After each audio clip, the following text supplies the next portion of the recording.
আজকে আমরা এই 40/50 MVA ট্রান্সফরমারের ম্যাগনেটিক ব্যালেন্স টেস্ট দেখব। তো এখানে শুরুতেই প্রিকুয়েশন আছে এবং প্রসিডিউর এগুলো দেখে নেবেন। প্রসিডিউরের শুরুতেই ছিল যে ট্রান্সফরমারকে আমাদের নর্মাল ট্যাপ পজিশনে রাখতে হবে। তো ওএলটিসি থেকে আমরা নর্মাল ট্যাপ পজিশন সিলেক্ট করে রাখছিলাম। তো এখন আমরা ট্রান্সফরমারের উপরে যাব। এটা বুখল্স রিলে, যেটা ট্রান্সফরমারের ইন্টারনাল ফল্ট প্রোটেকশনে ব্যবহৃত হয়।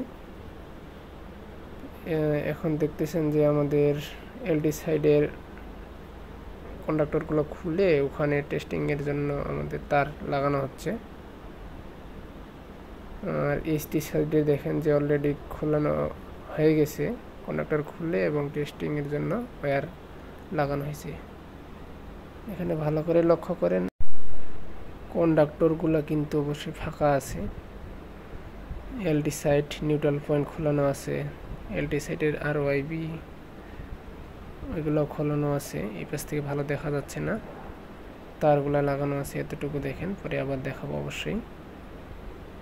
এগুলো সব টেস্টিং ওয়্যার। তো নিচে আসলাম, নিচে তারগুলো আনা হয়েছে উপর থেকে। এই যে এলডি সাইডের তার নিচে আসছে,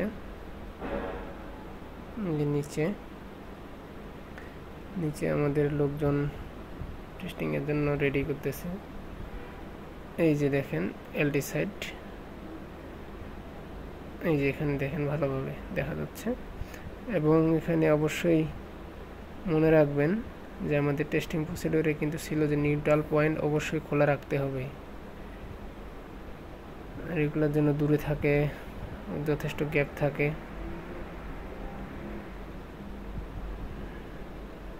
সাবধানে হাঁটতে হবে যেন কোথাও পা না পড়ে। উপরে পিআরবি রিলেগুলো আছে, পা পড়লে সব নষ্ট হয়ে যাবে। এই যে দেখেন এখানে নিউট্রাল পয়েন্ট খোলা আছে।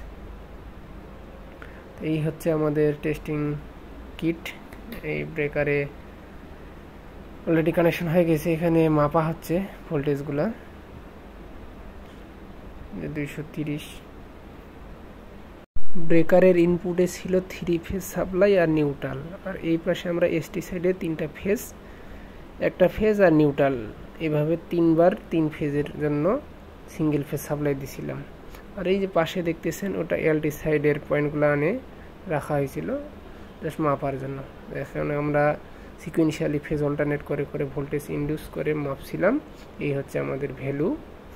এবং এই সিঙ্গেল লাইন ডায়াগ্রাম যদি বলেন যে সিঙ্গেল ফেজ সাপ্লাই দিয়েছিলাম, আর এখানে আরওআইবি অল্টারনেট করছিলাম 3টার জন্য 3বার। আর এখানে আমাদের মেজারমেন্ট ভ্যালুগুলা আজকে।